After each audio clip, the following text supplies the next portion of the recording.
شهر رمضان الذي أنزل فيه القرآن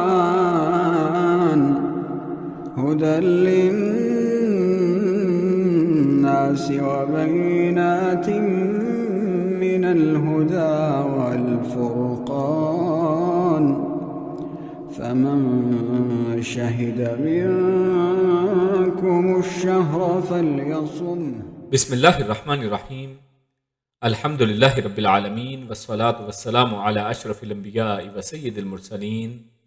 اما بعد رب اشرح لی صدری ویسر لی امری واحلل عقدۃ من لسانی یفقہوا قولی ربنا زدنا علما. محترم ناظرین، روزوں کے مسائل میں آج ہمارے سامنے جو موضوع ہے وہ افطاری کے مسائل کے متعلق ہے. تو سب سے پہلا سوال یہ ہے کہ روزہ افطار کرنے میں جلدی کرنے سے کیا مراد ہے؟ تو جواب یہ ہے کہ جب سورج غروب ہو جائے تو افطاری کر لینی چاہیے. اس کے لیے اذان کا انتظار ضروری نہیں ہے. سہل بن سعد رضی اللہ تعالی عنہ نے کہا کہ رسول اللہ صلی اللہ علیہ وسلم نے فرمایا، میری امت کے لوگوں میں اس وقت تک خیر باقی رہے گی جب تک وہ افطار میں جلدی کرتے رہیں گے. اور یہ حدیث صحیح بخاری میں 1957 پر ہے. اگلا سوال ہے کہ افطار کس وقت کرنا چاہیے؟ تو جواب یہ ہے کہ جب سورج غروب ہو جائے تو افطاری کر لینی چاہیے. اس کے لیے اذان کا انتظار ضروری نہیں ہے، جیسا کہ درج ذیل احادیث سے پتہ چلتا ہے. تو پہلی حدیث یہ ہے کہ عمر رضی اللہ تعالی عنہ نے بیان کیا کہ رسول اللہ صلی اللہ علیہ وسلم نے فرمایا، جب رات اس طرف یعنی مشرق سے آئے اور دن ادھر یعنی مغرب میں چلا جائے کہ سورج ڈوب جائے تو روزے کے افطار کا وقت آ گیا. اور یہ حدیث صحیح بخاری میں 1954 پر ہے. دوسری حدیث عبداللہ بن ابی اوفا رضی اللہ تعالی عنہ نے بیان کیا کہ ہم رسول اللہ صلی اللہ علیہ وسلم کے ساتھ غزوہ فتح جو رمضان میں ہوا سفر میں تھے اور رسول اللہ صلی اللہ علیہ وسلم روزے سے تھے. جب سورج غروب ہو گیا آپ صلی اللہ علیہ وسلم نے ایک صحابی یعنی بلال رضی اللہ تعالی عنہ سے فرمایا کہ اے فلاں میرے لیے اٹھ کے ستو گھول. انہوں نے عرض کی کہ یا رسول اللہ صلی اللہ علیہ وسلم آپ تھوڑی دیر اور ٹھہرتے. آپ صلی اللہ علیہ وسلم نے فرمایا اتر کر ہمارے لیے ستو گھول. اس پر انہوں نے کہا یا رسول اللہ صلی اللہ علیہ وسلم آپ تھوڑی دیر اور ٹھہرتے. رسول اللہ صلی اللہ علیہ وسلم نے پھر وہی حکم دیا کہ اتر کر ہمارے لیے ستو گھول. لیکن ان کا اب بھی خیال تھا کہ ابھی دن باقی ہے.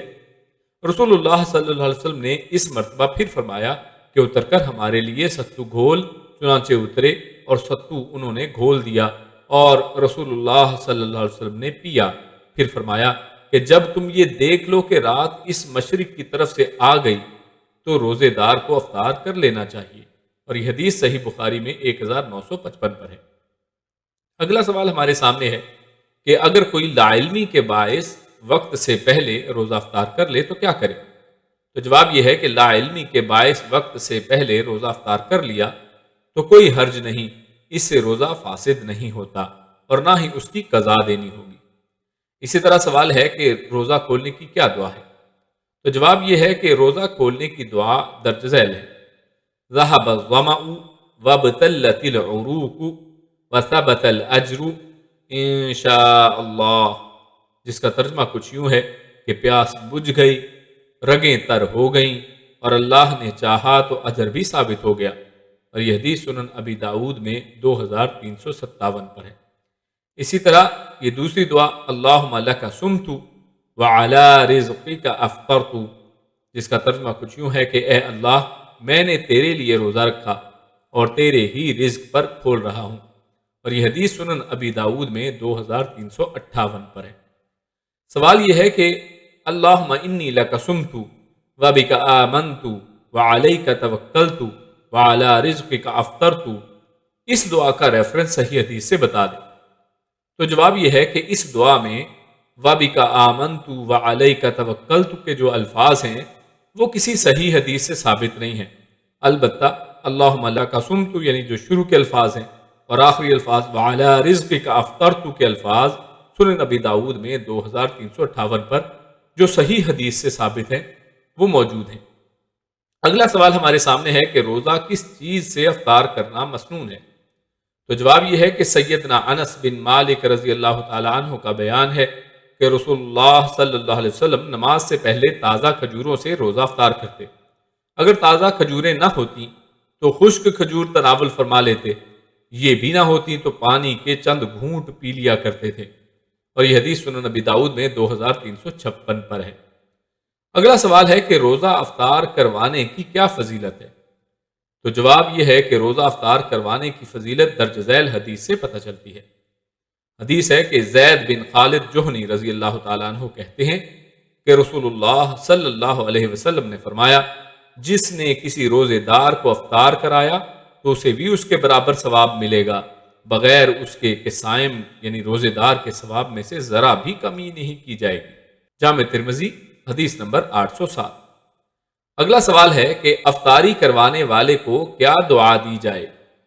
تو جواب یہ ہے کہ افطاری کروانے والے کو درج ذیل دعا دی جانی چاہیے، اور اس کے الفاظ یہ ہیں: افطر عندکم الصائمون واکل طعامکم الابرار وصلت علیکم الملائکہ، جس کا ترجمہ کچھ یوں ہے کہ روزے دار تمہارے ہاں روزہ افطار کرتے رہیں، اور نیک لوگ تمہارا کھانا کھاتے رہیں، اور فرشتے تمہارے لیے دعائیں کرتے رہیں۔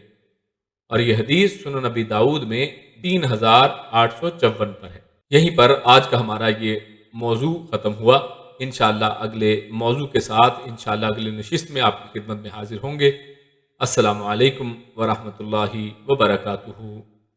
شهر رمضان الذي أنزل فيه القرآن